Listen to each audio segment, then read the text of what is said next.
बिस्मिल्लाहिर्रहमानिर्रहीम। Everyday science में अॼु जो लेक्चर एलिमेंट आख़िर ठहियल छा जो आहे, एलिमेंट पाण आहे छा, हेवीएस्ट एलिमेंट कहिड़ो, लाइटेस्ट एलिमेंट कहिड़ो, अबंडेंट एलिमेंट कहिड़ा आहिनि, पीरियोडिक टेबल में टोटल एलिमेंट्स कहिड़ा आहिनि, उनखां पोइ कुझु टाइप्स एलिमेंट जा कहिड़ा आहिनि ऐं कंहिं डिस्कवर कया आहिनि। इहा अॼु सॼी कहाणी जेका बि आहे हिन एवरीडे साइंस जे अॼोके लेक्चर में पढ़ंदासीं, जेका इंटायरली जेका बेस्ड हूंदी उहा सॼियूं जेके बि टेस्टनि में शयूं पुछियूं वञनि थियूं। टेस्ट कहिड़ा, IBA जो थी वियो, FPSC जो थी वियो, SPSC जेका हाणे खुली आहे SPSC सां रिलेटेड टेस्ट थी वियो, या उनखां पोइ तव्हांजो NTS ऐं PTS। हाणे इन्हनि टेस्टनि में जेके बि सवाल ईंदा आहिनि उहे अॼु एलिमेंट सां रिलेटेड जेके बि सवाल ईंदा आहिनि उहे अॼु जे लेक्चर में इंशाल्लाह कवर थींदा। सभिनी खां पहिरीं एलिमेंट आहे छा? एलिमेंट हिकिड़ो सब्सटेंस आहे जेको एटम्स जो ठहियल हूंदो आहे, पर एटम्स कहिड़ा? Similar atoms. एटम्स कहिड़ा? जेके सिमिलर हुजनि। हर एलिमेंट जी डेफिनेशन इहा आहे त हर एलिमेंट ॿिए एलिमेंट खां डिफरेंट सिर्फ़ु इन करे हूंदो आहे छो जो हिकु एलिमेंट में जेके एटम्स हूंदा आहिनि उहे सभु जो सभु उन एलिमेंट सां मिलंदा आहिनि। जी एलिमेंट खे असां चऊं फादर, त फादर जो जेको सन हूंदो आहे उहो उन जो सॼो DNA जेको आहे उहो पंहिंजे फादर जहिड़ो हूंदो आहे। त सिमिलरली ॿियो जेको फादर आहे उन जो जेको सन हूंदो उन जो DNA उनजे फादर जहिड़ो हूंदो। त सिमिलरली DNA जेको आहे उहो हिकु जेनेटिक कोड आहे जेका हिकु सेल में मौजूदु हूंदी आहे। त सेल ह्यूमन बींग लाइ हूंदो आहे, उहा सेल जे अंदरि DNA ऐं एटम्स जेके हूंदा आहिनि एलिमेंट जी पहचान हूंदा आहिनि। हर एलिमेंट जा जेके सिमिलर एटम हूंदा उहे पंहिंजे फादर एलिमेंट जहिड़ा हूंदा। जीअं मिसाल वठूं, जेकॾहिं सोडियम हिकिड़ो एलिमेंट आहे त सोडियम जो सिंबल आहे Na, त सोडियम एलिमेंट जा जेके बि एटम हूंदा नंढा नंढा उहे सभु इन सोडियम एलिमेंट जहिड़ा ई हूंदा। जेके एटम्स हूंदा उहे सभु सभु इन जा सिमिलर हूंदा। ॿियो एलिमेंट जी डेफिनेशन इहा बि ॿुधाई वेंदी आहे त जंहिंमें similar same number of protons हुजे। हाणे सेम नंबर ऑफ प्रोटॉन्स जी ॻाल्हि आहे। एलिमेंट खे वरी डिफाइन करियां, एलिमेंट उहो जंहिंमें सिमिलर एटम्स हुजनि। हर एलिमेंट जा सिमिलर एटम हूंदा। जेको हर एलिमेंट जो एटम हूंदो उहो पंहिंजे फादर सां ई मिलंदो हूंदो। जेकॾहिं आयरन जो जेके एटम हूंदा उहे आयरन सां मिलंदा हूंदा, जेके सोडियम जा एटम हूंदा उहे सोडियम सां मिलंदा हूंदा। पर ईअं कॾहिं बि कोन थींदो सोडियम जा एटम जेके आहिनि उहे आयरन जे एटम सां पाण में सिमिलर हुजनि, ईअं कॾहिं बि न थींदो। जीअं फादर हिकिड़े फादर जो DNA ॿिए फादर जे DNA सां न मिलंदो, त सिमिलरली एटम जी कहाणी बि ईअं ई आहे। त सेम नंबर ऑफ प्रोटॉन्स बि ॿुधायो वेंदो आहे ऐं same number of protons in करे ॿुधायो वेंदो आहे त असांखे ख़बर आहे आइसोटॉप्स जीअं असां पढ़ियो आहे। आइसोटॉप्स में 3 क़िस्म जा, जी हिकिड़ो मिसाल आहे हाइड्रोजन जो असां आइसोटॉप पढ़ियो हो। हाइड्रोजन में 3 आइसोटॉप्स हूंदा आहिनि, प्रोटियम आहे, ड्यूटेरियम आहे ऐं ट्राइटियम आहे। हाणे हिन में सेम नंबर, हाणे ही प्रोटियम बि हिकिड़ो एलिमेंट आहे, ही बि हिकिड़ो एलिमेंट आहे, ही बि हिकिड़ो एलिमेंट आहे। पर हिननि टिनी में असांखे ख़बर आहे प्रोटॉन जेका हूंदा आहिनि उहे सभु सेम हूंदा आहिनि, पर जेके न्यूट्रॉन हूंदा आहिनि उहे सभु जो सभु डिफरेंट हूंदा आहिनि। ही न्यूट्रॉन ऐं हे 3 न्यूट्रॉन हिक ॿिए खां डिफरेंट हूंदा आहिनि। इन जे करे ई असां चवंदा आहियूं त हर एलिमेंट में, हे 3 मुख़्तलिफ़ हाइड्रोजन जा एलिमेंट आहिनि ऐं इन्हनि सभिनी एलिमेंट्स में जेको प्रोटॉन हूंदा आहिनि उहे सेम हूंदा। त इन करे असां ईअं चई सघूं था त सेम नंबर ऑफ प्रोटॉन्स। जेकॾहिं MCQ में अचे एलिमेंट जी डेफिनेशन छा आहे या इहो मेडअप ऑफ छाजो आहे, असां चवंदासीं सिमिलर एटम्स पाण में मिलंदा त उहा एलिमेंट जी डेफिनेशन आहे, या सेम नंबर ऑफ प्रोटॉन्स चऊं तॾहिं बि आहे। अगरि MCQ में किथे अचे इहा एलिमेंट जी डेफिनेशन आहे। सेम नंबर ऑफ प्रोटॉन्स खां पोइ असांखे जेको आइसोटॉप्स जो कॉन्सेप्ट अॻे ई क्लियर आहे, त या पोयों जेको लेक्चर आहे उहो आइसोटॉप्स ते असां ॾेई चुका आहियूं। त इहा हुई एलिमेंट जी जेका आहे डेफिनेशन, ठहियल छाजो आहे। उनखां पोइ असां ईंदासीं त पीरियोडिक टेबल आहे। जी पीरियोडिक टेबल, उन में टोटल नंबर ऑफ एलिमेंट्स घणा आहिनि। हाणे टोटल नंबर ॿुधाइण खां पहिरीं हिते लिखां थो टोटल नंबर पीरियोडिक टेबल में घणा आहिनि। टोटल नंबर ॿुधाइण खां पहिरीं असां इहो ॿुधायूं त नेचुरली अकरिंग एलिमेंट्स घणा आहिनि।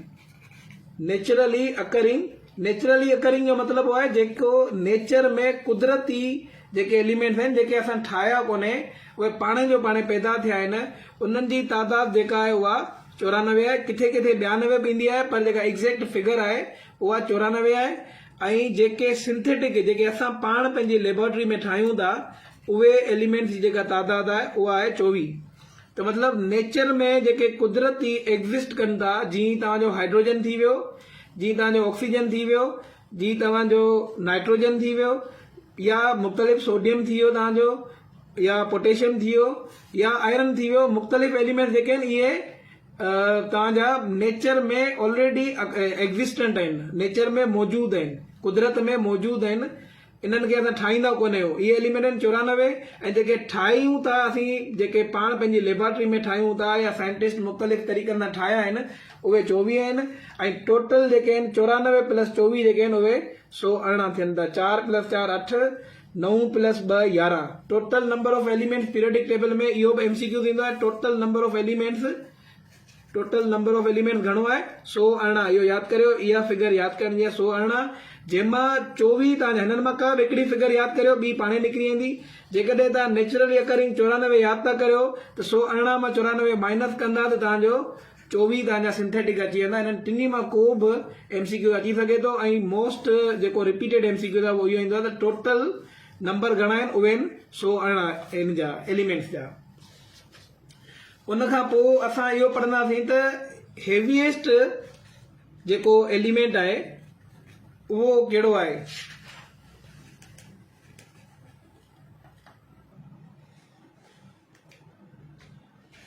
ऑस्मियम।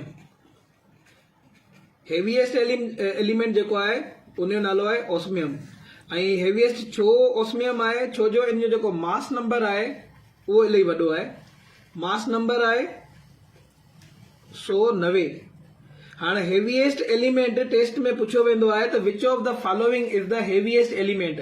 एग्जाम्पल जेकॾहिं ऑप्शन में ए में ॾे थो तव्हांजो ऑस्मियम, ऑस्मियम जो सिंबल हूंदो आहे OS, पर उहो पूरो नालो लिखंदो आहे ऑस्मियम।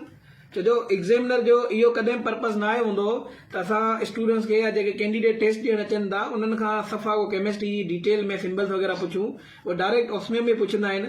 उनखां पोइ क्रोमियम ॾेई था छॾीनि, C में तव्हांखे ॾेई था छॾीनि नाइट्रोजन, D में तव्हांखे यूरेनियम ॾेई था छॾीनि। हाणे पुछनि था इन्हनि मां जेको हेवीएस्ट जेकॾहिं MCQ अचे त तव्हांखे ऑस्मियम ते टिक करणो आहे। ऑस्मियम जेको आहे उहो राइट आंसर आहे। इहो हर ॿिए टेस्ट में तव्हांखे एवरीडे साइंस जे टेस्ट में ॾिसण में ईंदो। उनखां पोइ ॿी ॻाल्हि, हेवीएस्ट जेको डेंसेस्ट एलिमेंट आहे उहो बि पुछंदा आहिनि। ऐं मज़े वारी ॻाल्हि, जेको डेंसेस्ट एलिमेंट आहे उहो बि ऑस्मियम आहे। हाणे डेंसेस्ट ऑस्मियम छाजे करे आहे? ऐं जेको हेवीएस्ट मूं ॿुधायो 190 इन जो मास नंबर आहे उनजे करे आहे। ऐं ॿियो बि यादि करण जो तरीक़ो इहो आहे त जीअं ओस्मान हिकिड़ो असांजे ॻोठ में हिकिड़ो बंदो ऑस्मियम सां OSM में, ओस्मान में बि OSM ईंदो आहे पहिरीं, ऐं ऑस्मियम में बि OSM आहे। त ओस्मान जेको असांजे ॻोठ में हिकिड़ो बंदो हो जंहिंजो जेको वेट हो उहो 190 kg हो। हाणे तव्हां पाण सोचो 190 kg जेको माण्हू जेको हूंदो उहो केॾो गरो हूंदो। नॉर्मली वेट असांजो 70 kg 80 kg हूंदे असीं परेशान हूंदा आहियूं, पर जेकॾहिं जंहिंजो 190 kg वेट हूंदो उहो केॾो गरो माण्हू हूंदो, केॾो हेवी हूंदो। त ईअं यादि करियो त हेवीएस्ट ऐं डेंसेस्ट ॿिन्ही खे तव्हां ईअं यादि करियो त डेंसेस्ट उहो घणो हूंदो जंहिंजो वेट घणो हूंदो। छो जो डेंसेस्ट जो तालुक डेंसिटी सां आहे, ऐं डेंसिटी जो तालुक इहो हूंदो आहे त हिकु नंढे वॉल्यूम में मास केतिरो पियो कवर करे।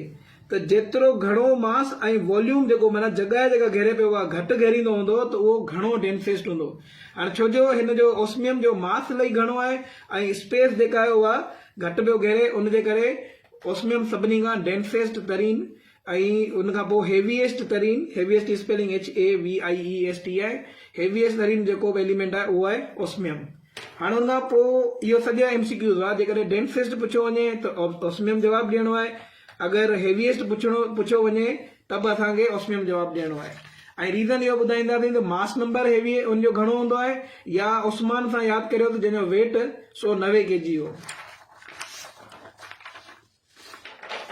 हाणे पढ़ूं था जेको लाइटेस्ट एलिमेंट कहिड़ो आहे। लाइटेस्ट एलिमेंट, इहे सभु शयूं तव्हांखे जेके ॿुधायां पियो इहे MCQs आहिनि। लाइटेस्ट एलिमेंट कहिड़ो आहे? लाइटेस्ट एलिमेंट आहे हाइड्रोजन। हाणे इहो यादि कीअं थिए त हाइड्रोजन जेको आहे लाइटेस्ट एलिमेंट आहे। तव्हां वञो पीरियोडिक टेबल चेक करियो, पीरियोडिक टेबल में सभिनी खां टॉप ते तव्हांखे जेको आहे न उहो हाइड्रोजन ॾिसण में ईंदो ऐं पहिरें नंबर ते आहे। ऐं छो जो हिन जो मास नंबर ऐं पोइ उनजो जेको एटॉमिक नंबर आहे उहो 1 हूंदो आहे। मास नंबर मथे लिखिबो आहे, एटॉमिक नंबर हेठि लिखिबो आहे। मास नंबर बि हिकु आहे, एटॉमिक नंबर बि हिकु आहे।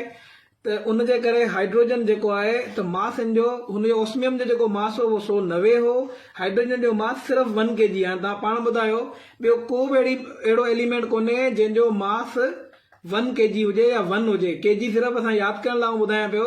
ॿियनि जो ऑस्मियम जो जीअं 190 kg असां यादि कयो त हाइड्रोजन सिर्फ़ु 1 kg आहे। उनजे करे सभिनी खां लाइटेस्ट आहे। उनखां पोइ पढ़ंदासीं असां त types of element, types of ये सभु जेके बि शयूं पढ़ूं पिया इहे डायरेक्ट टेस्टनि में जेके MCQ थींदा आहिनि उहे पिया पढ़ूं। टाइप्स ऑफ एलिमेंट्स कहिड़ा आहिनि? एलिमेंट्स या त सॉलिड शेप में हूंदा आहिनि, जी मैटर जूं जी जेके स्टेट्स आहिनि, या लिक्विड शेप में हूंदा आहिनि, या पोइ गैस वारी शेप में हूंदा आहिनि। एलिमेंट 3 स्टेट्स में हूंदो आहे या गैस। इहे 3 स्टेट्स जेके आहिनि, इहे 3 स्टेट्स असां जेके डिसाइड कंदा आहियूं रूम टेम्परेचर ते।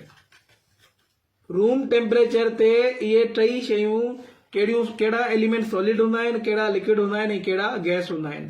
हाणे सॉलिड त जाम आहिनि असां वटि एग्जाम्पल, जीअं कार्बन सॉलिड हूंदो आहे रूम टेम्परेचर ते, सोडियम असांजो रूम टेम्परेचर ते सॉलिड हूंदो आहे, कॉपर तव्हांजो रूम टेम्परेचर ते सॉलिड हूंदो आहे, आयरन तव्हांजो रूम टेम्परेचर ते सॉलिड हूंदो आहे, पोटेशियम तव्हांजो रूम टेम्परेचर ते सॉलिड हूंदो आहे, सिल्वर खणो तव्हां, गोल्ड खणो।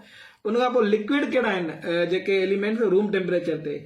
हाणे इहे जेके लिक्विड आहिनि उहे तव्हांखे मज़े जी ॻाल्हि ॿुधायां, 2 ई अहिड़ा एलिमेंट आहिनि जेके लिक्विड एट रूम टेम्परेचर आहिनि ऐं इहे 2 MCQs 1000 चकर माना ईअं सम्झो त इन्हनि खे डबल टिक करे ऐं ईअं यादि करे छॾियो जीअं माना गिलास में जीअं 2 MCQs तव्हांखे घोटे गिलास में पी तव्हां सफ़ा हज़म करे छॾियो हिन शयुनि खे। इहे 2 MCQs ॾाढा इंपॉर्टेंट आहिनि।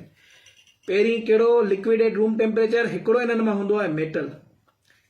हिकिड़ो मेटल जेको लिक्विड एट रूम टेम्परेचर हूंदो आहे उनजो नेम आहे तव्हांजो मर्करी।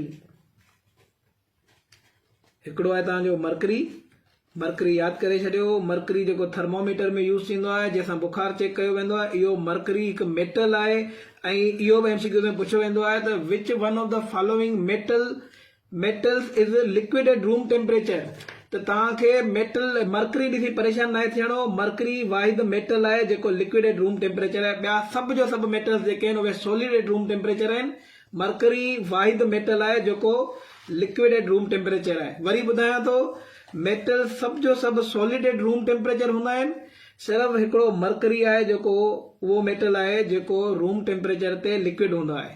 हाणे वरी हिकिड़ो नॉन मेटल आहे अहिड़ो। ॿिया सभु नॉन मेटल जेके हूंदा आहिनि उहे गैसिस हूंदा आहिनि। ॿिया सभु नॉन मेटल गैसिस हूंदा आहिनि या पोइ नॉन मेटल कुझु अहिड़ा बि आहिनि जेके लिक्विड बि हूंदा आहिनि। जीअं कार्बन तव्हांजो नॉन मेटल कंसीडर थींदो आहे, उहो तव्हांजो सॉलिड आहे।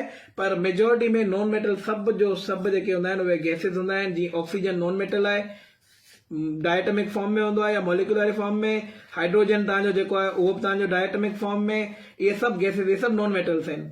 उनखां पोइ तव्हां क्लोरीन खणी वठो, इहो बि तव्हांजी गैस आहे। इहे अहिड़ा ॿिया तव्हां इलाही एग्जाम्पल्स खणंदव, सभु जो सभु इहे सभु नॉन मेटल्स आहिनि जेके गैसिस आहिनि। इलाही अहिड़ा नॉन मेटल्स आहिनि जेके तव्हांजा सॉलिड बि हूंदा आहिनि। सिर्फ़ु हिकिड़ो जो हिकिड़ो नॉन मेटल आहे जेको क्लोरीन जे हेठि पीरियोडिक टेबल में ग्रुप 7 ते पियो हूंदो आहे, जंहिंजो नालो आहे ब्रोमीन। यादि करे छॾियो, क्लोरीन जे हेठि हूंदो आहे ब्रोमीन। ब्रोमीन आहे लिक्विड एट रूम टेम्परेचर।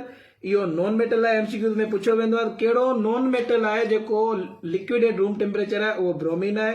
कहिड़ो metal liquid at room temperature आहे, उहो आहे मर्करी। इहे 2 MCQs आहिनि जेके इलाही इंपॉर्टेंट आहिनि। इहे तव्हांखे यादि करणा पवंदा। उनखां पोइ